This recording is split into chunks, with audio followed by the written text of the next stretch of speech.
Most recently, I had a book came up called The Daily Laws. It is kind of a greatest hits from all of my different books in which I created kind of a day-to-day way of advancing yourself in life and becoming a superior strategist and understanding of all the different aspects of power and the game of understanding human nature.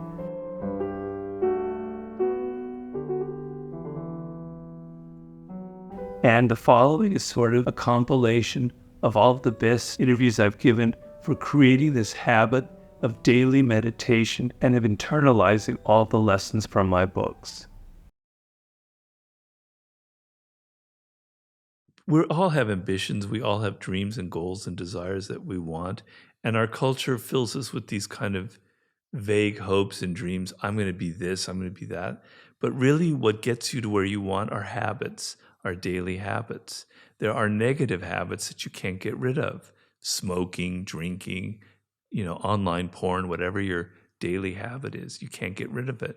But there are other habits that, like discipline, like working every day, like taking steps to reach your goals, that are immensely liberating. And you can get rid of your bad habits through developing positive habits, right? So the goal here is to focus less on the giant dreams and on the everyday process of changing your thinking. Hello everyone, this video is brought to you by Babbel. As you well may know, learning languages has been extremely important in my life. It has helped me travel to all places in the world and to speak the language in Spanish-speaking countries in France and Germany and Italy. It's very exciting. You get to meet interesting people, you get to read the literature, and it's an incredible discipline for you in everyday life, learning a language. And it kind of gives you a sense of power. Yes, I can do this. And the brilliant thing about Babbel, as opposed to other language courses or apps, is that it gives you real-world conversations, real practical ways day by day to master a language and to be able to converse with everyday people, not to read grand philosophical texts, but to actually converse with people in their country. It's extremely practical. On se détendrait. On se détendrait. Now, Babbel offers all kinds of subscription offers, including a lifetime subscription that you may want to avail yourself of. Click the link in the description or scan the QR code to get 60% off the subscription rate. Now, back to the video. The problem that most people have, and believe me, I know it, when you're writing something or working on a project, is you have no distance. You have no ability to analyze your own work. You think that everything you do is just golden and beautiful, or you think everything you do is awful or terrible, right? Yeah. So you can have other people look at it and who can kind of bring you back to reality and say, this is what's working, this isn't what isn't working. But oftentimes you can't trust other people. First of all, maybe they don't really know. Maybe they're not as knowledgeable on the subject. And also they might have a political axe to grind or whatever.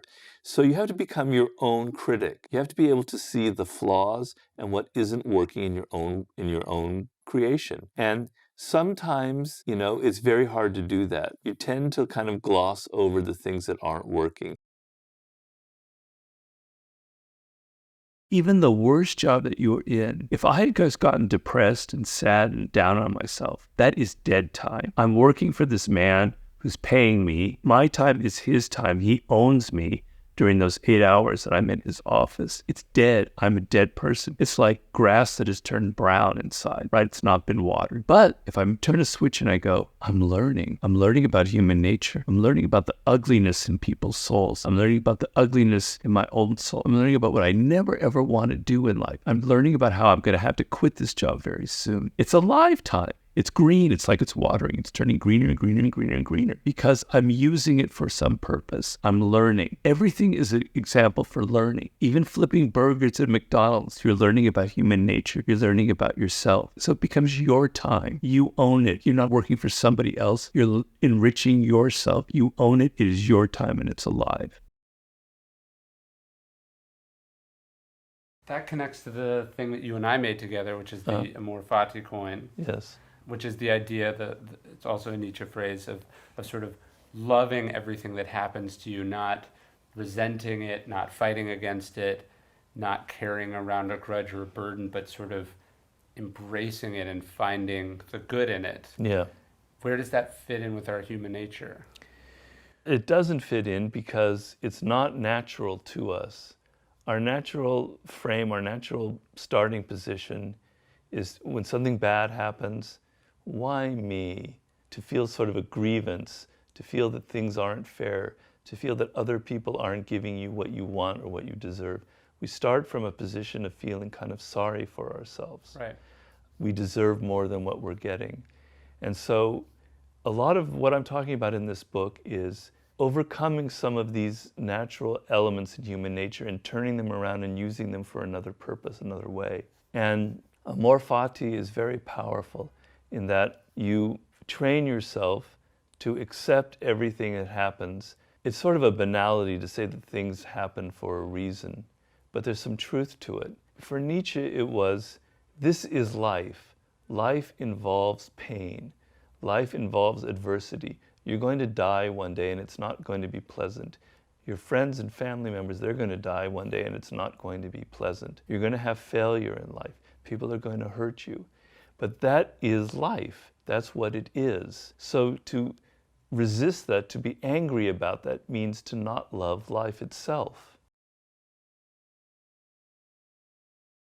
The key factor in life is motivation, is desire, is the energy that you bring to it. If you don't believe in yourself, if you only half-heartedly are reading my books or listening to Tom or listening to me and you go, yeah, I kind of want to change, it won't matter, it won't change anything. You'll just go back to your old habits because habits are very powerful. You're a product of the cultural moment. It's very hard to resist it. It's very hard to swim against the tide of the times that we live in. So if you don't have the motivation, if you don't have the energy, if you don't have the idea that, damn it, I'm going down fast. If I don't turn this around, you're only alive once. It's, YOLO. And it goes past really fast. I can tell you that as I get older, faster than you think. So you've got to be desperate. You've got to tell yourself, I've got to get out of this. I've got to change my life. I've got to swim against the tide of the times that I live in. I have to change my ways. Because if not, when I'm 32, when I'm 35, all of my hopes, all of my horizons will narrow so much that it's going to look very, very bleak.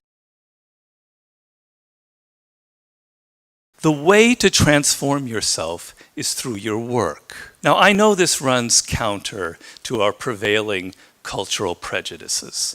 Work is too ugly, too boring, too banal. Self-transformation, we think, comes through a spiritual journey, therapy, a guru who tells us what to do, intense group experiences and social experiences and drugs. But most of these are ways of running away from ourselves and relieving our chronic boredom. They're not connected to process, and so any changes that occur don't last. Instead, through our work, we can actually connect to who we are instead of running away. And by entering that slow, organic process, we can actually change ourselves from the inside out in a way that's very real and very lasting. This process involves a journey of self-discovery that can be seen as quite spiritual. And in the end of this process, we contribute something unique and meaningful to our culture through our work, which is hardly ugly, boring, or banal. To me, the idea of success that I have now is freedom. I'm extremely fortunate, and I have to wake up and I have to realize that and understand it, that I have the freedom as a writer that 99% of the other writers out there simply don't have. My publisher, I can write whatever I want. They don't bother me. They don't try and change it.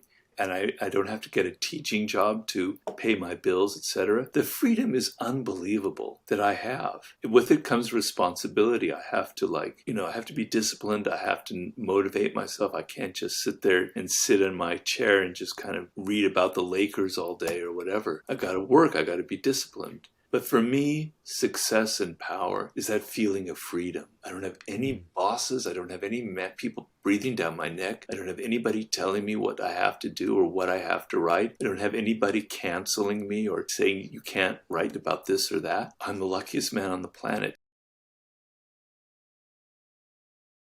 Because I have studied throughout my years and the thousands of books I've read for my research, biographies of the most successful, famous, creative people.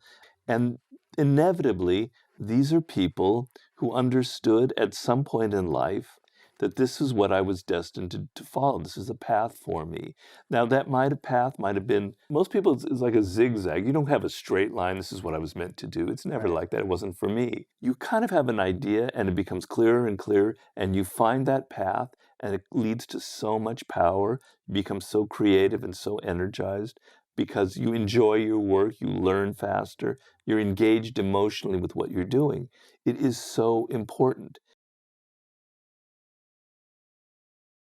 People want their life to be free of struggle and conflict. They want a smooth path in front of them. When you face adversity or things aren't going quite well, you have to reassess who you are. You have to reassess your opinions. You have to say, maybe I'm not doing this the right way. Maybe my patterns of responding in the past aren't working out. Maybe there's something wrong with me. How can I learn from this moment? How can I get past this particular obstacle? If you never have failure, if you never have conflict, you are never going to develop yourself in life. And there are people who are studying children now in the world who are saying it's a major problem because parents are trying to shield them from any kind of conflict in the world. And children develop through kind of struggles and conflicts and friction with siblings and colleagues and even parents. So inadvertently, you could be creating a monster by trying to remove all kinds of forms of resistance and conflict. So conflict is something you must welcome as a test and a challenge and a way to strengthen yourself up, because life is harsh, life is difficult. And if you're not tough in this world, you're going to have a life of pain. Psychologist Abraham Maslow, who studied a lot of children, for instance, he said that children, they have what he calls impulse voices. And these are voices that say, I like this, I don't like that. They're very clear. They know what they like and what they don't like. Everyone had that because it's the nature of being an infant in this world, right? Because it's natural. It's a voice that's naturally inside all of us. And then as you get older, you start listening to Mr. Harbinger and Mrs. Harbinger telling you, don't do this, do this. You know, this is what you should behave like this. Don't behave like that. And slowly you go through a process where you're not hearing it anymore. You're hearing what teachers tell you. You're hearing what parents tell you. You're hearing what peers are telling you about what's cool, what's not cool. I'm talking about like your career, what you were meant to do. And then you arrive, you're 18, 19 years old, and you haven't a clue because you can't hear that voice anymore. And you're going to try this, that, the other, not based on things that are deep inside of you, but based on what other people have told you you should do or what they think is cool. My daily routine, if you heard it, you would say, Robert, you lead the most boring life of any human on this planet. And it's true, I do lead the most boring life. Basically, I get up around 7:30. I meditate on those pillows over there in this room for 45 minutes. And it's very rigorous discipline, because try imagining keeping your mind still, your body still for 45 minutes. It's the high point of my day. It's the most beautiful point of the day. I'm now really I'm making breakthroughs. It's now 12 years I've been doing it. It's making everything tolerable in my life. It is the best way to start a day. Then every other day, because of my stroke, I can't do my physical exercise that I love, but I have a special kind of bicycle, and I go zipping up into the hills around here on these mega journeys for an hour and a half, sometimes 2 hours, to get the aerobic exercise that I'm addicted to because I'm an aerobic junkie. And then I come back, I have breakfast, I procrastinate, I read the newspaper, I take a nap, I have lunch, and then I call my mom. And then around 4 o'clock, I get my sorry ass into writing, literally at 4 o'clock, because I like working late in the afternoon.